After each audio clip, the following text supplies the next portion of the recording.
Most of you will know that Nairobi Hospital is hosting a VIP from Uganda.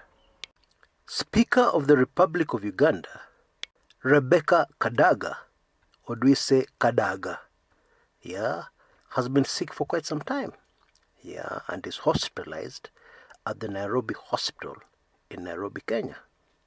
During the recent state visit by Ugandan President Yoweri Kaguta Museveni, he mentioned her. He said he wished her a quick recovery. Now, I know already some of you, I can sense, are getting impatient. Sasa Kumekucha, Speaker wa Uganda anatuhusu nini? But those who have followed me for a long time, and trust me, are already sitting up. They are saying to themselves, if Kumekucha has brought it up, iko kitu. And of course, you're absolutely right. Iko kitu. Na hii kitu, I would not even recommend popcorn.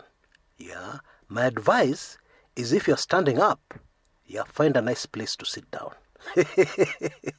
And we shall go into it immediately after the brief upcoming commercial break. Don't miss this one. Welcome back. Now, this story was brought to my attention by one of our regulars in Club 1999. Thank you very much, sir. Now, don't always assume I know everything. It is good to bring something to my attention. And even if I'm already aware, I'll be grateful. Because I appreciate any effort you make to keep me on my toes. To make sure I don't miss anything. As hard as I try not to miss anything. Now, let us dive straight into it. Now, Speaker Rebecca Kadaga has been admitted to Nairobi Hospital and her ailment is unknown. Okay? Now, of course, your health status, what you're suffering from, is private. Okay? However, when you're a public servant, that changes. Because the public have a right to know what's up with you. Are you healthy enough to serve them? Etc., etc. Now, most Ugandans are linking her current hospitalization to an incident that happened early this year.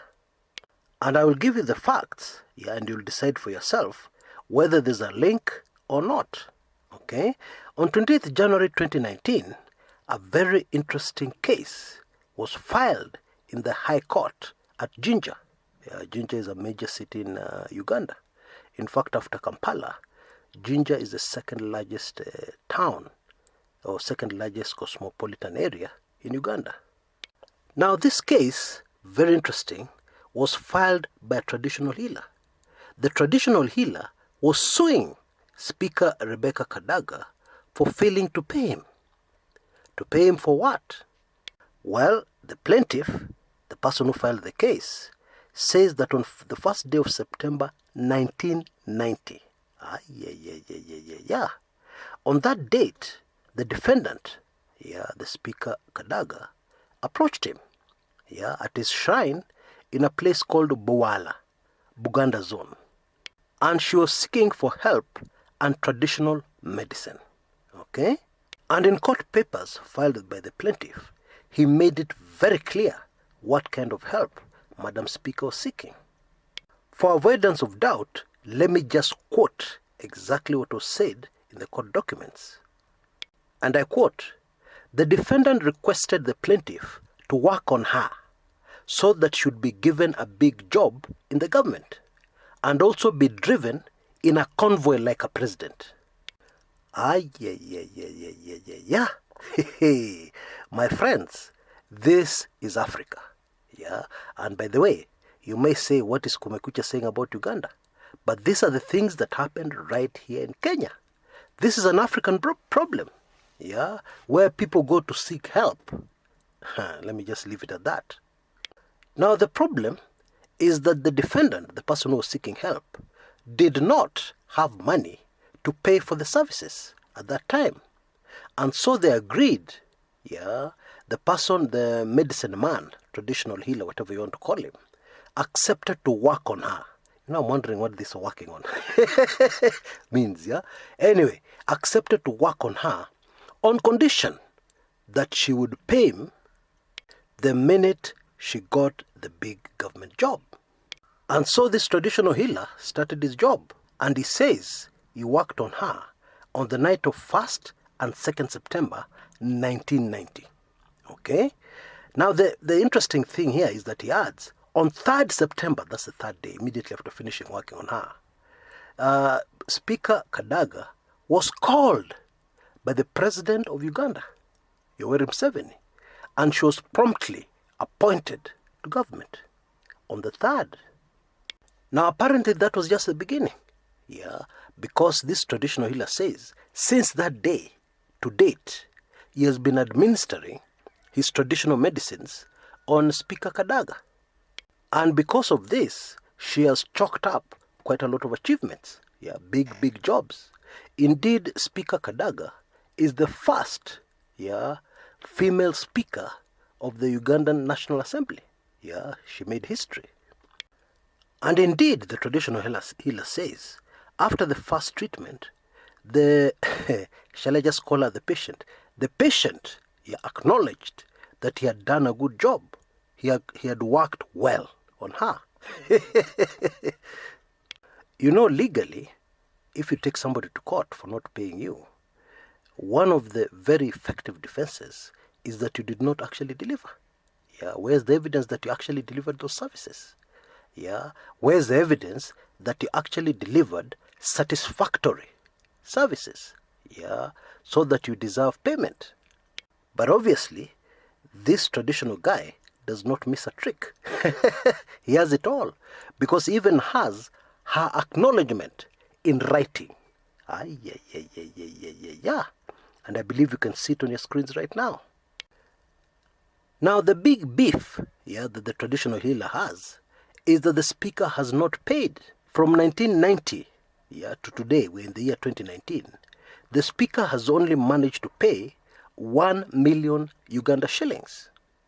Now don't get excited. When you convert 1 million to Kenya shillings, it's a very small amount of money. In fact, it has often been said in Kenya, if you want to feel like a millionaire, cross the border to Uganda and convert Kenya shillings into Uganda. You'll be an instant millionaire for as long as it can last. Anyway, the plaintiff said that as a result of the above breach of contract, he had suffered special damages of which the defendant is liable, must be held liable. And he was praying to the court to do exactly that. Now on your screens right now, you will be able to see what the defendant had promised to pay this traditional healer once he fulfilled his end of the bargain. It included building a house for him worth 100 million, that's about 5 million Kenya shillings. And you can see the total is 204,500,000. But by the time this case was being filed, the defendant had only paid 1 million. Now, concerning this case, I have more questions than answers. I know I'm supposed to have answers most of the time, but today I will confess I have more questions than answers. Because for starters, how do you assist somebody to get a big government job? What kind of medicine do you administer? That is witchcraft. Now in Kenya, witchcraft is a criminal offense. If you see anybody practicing witchcraft and you have enough evidence, that's a jailable offense. Now I'm not sure how it works in Uganda, but I guess you can use good language like traditional healer, traditional medicine, etc., etc. And give the impression that there's a certain pill you're supposed to swallow, and pop, you get appointed to government. If you're in Kenya, you get appointed CS, or even you get appointed deputy president, to replace the current deputy president. DP supporters on this channel, please relax. I'm not saying your man should be replaced. I'm just giving an example.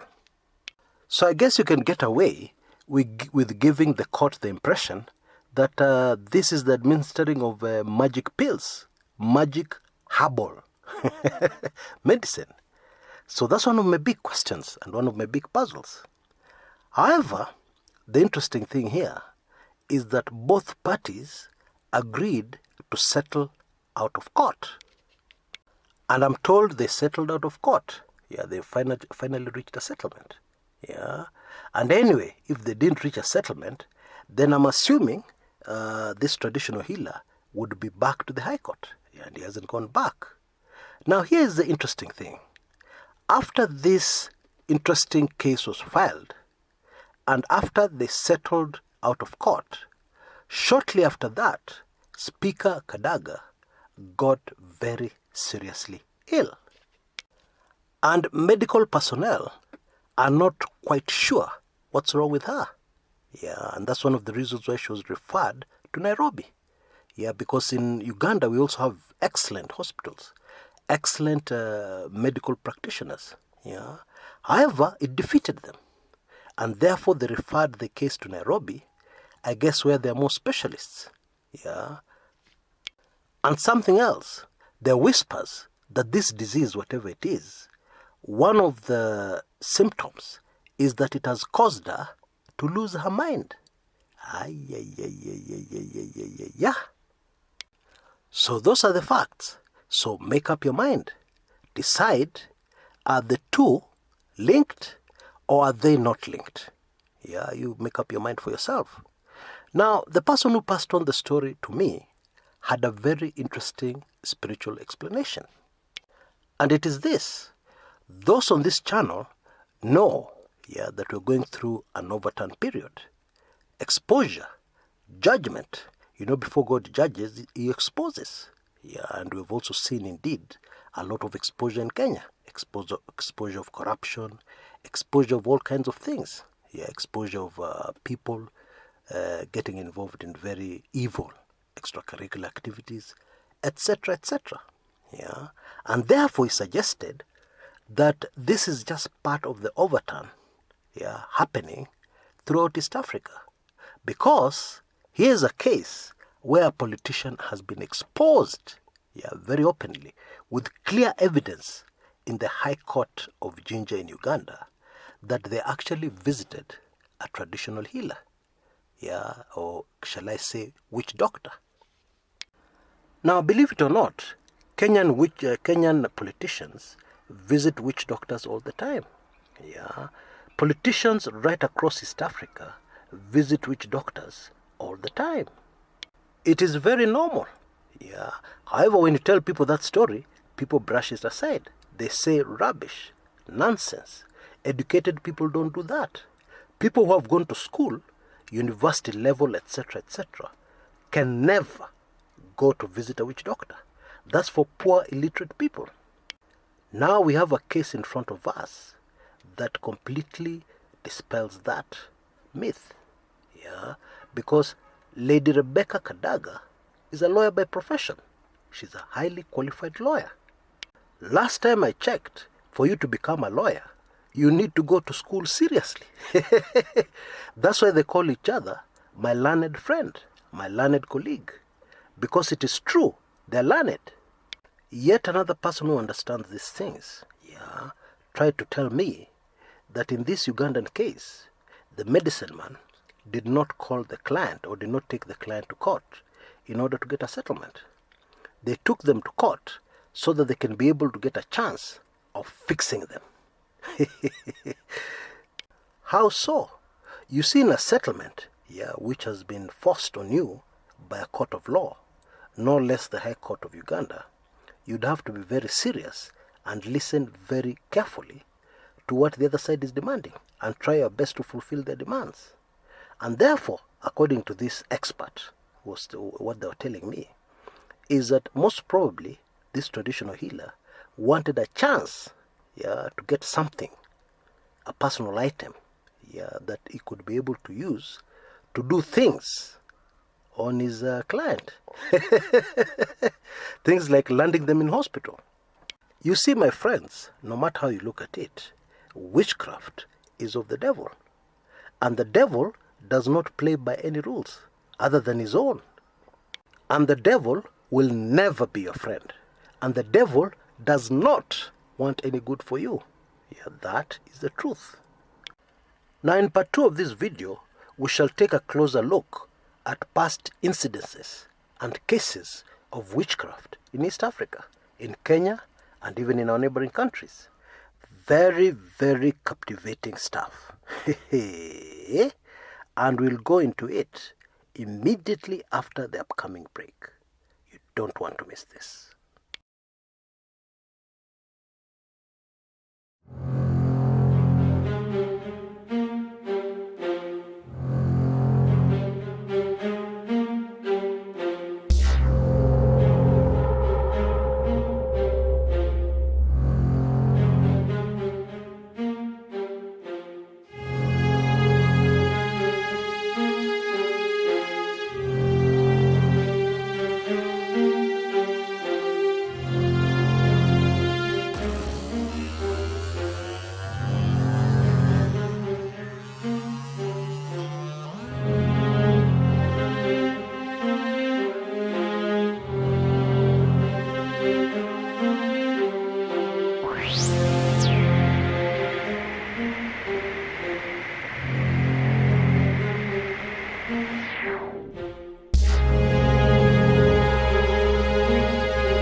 Welcome back.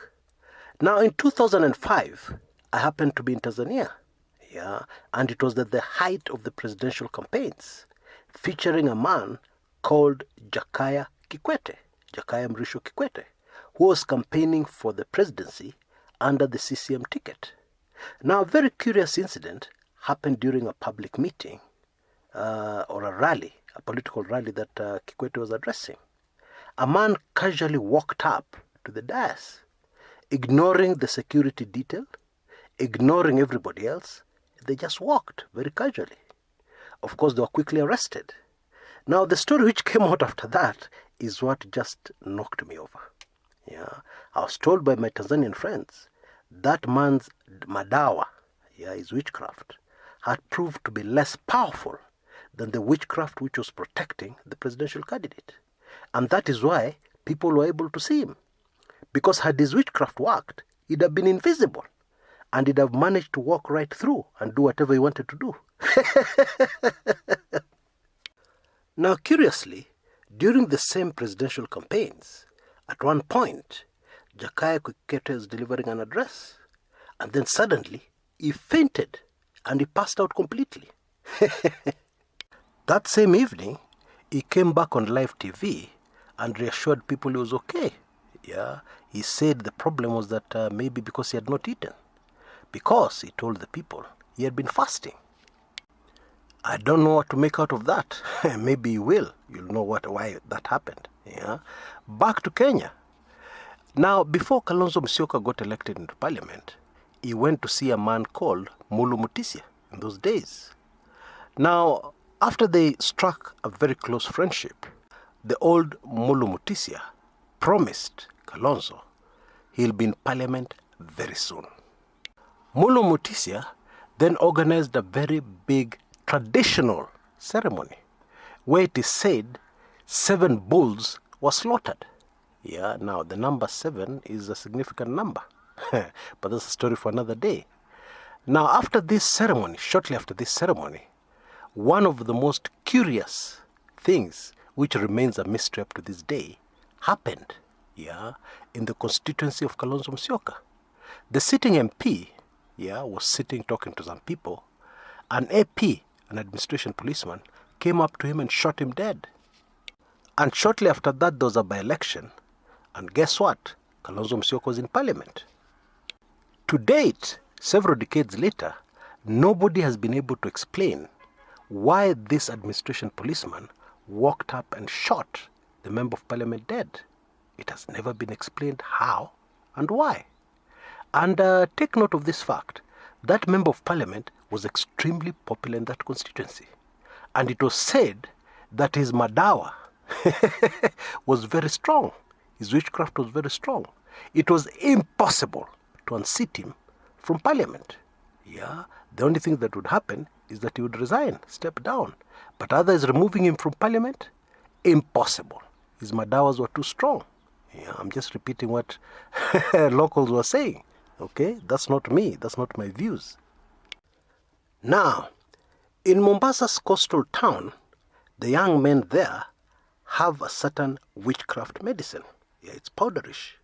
What happens is that you rub it on your hands, and if there's a girl you want, and you think this girl has been playing hard to get, anaonesha maringo, etc., etc., all you do is walk up to her and you politely greet her and make sure you shake her hand, and then you just walk away and watch what will happen next.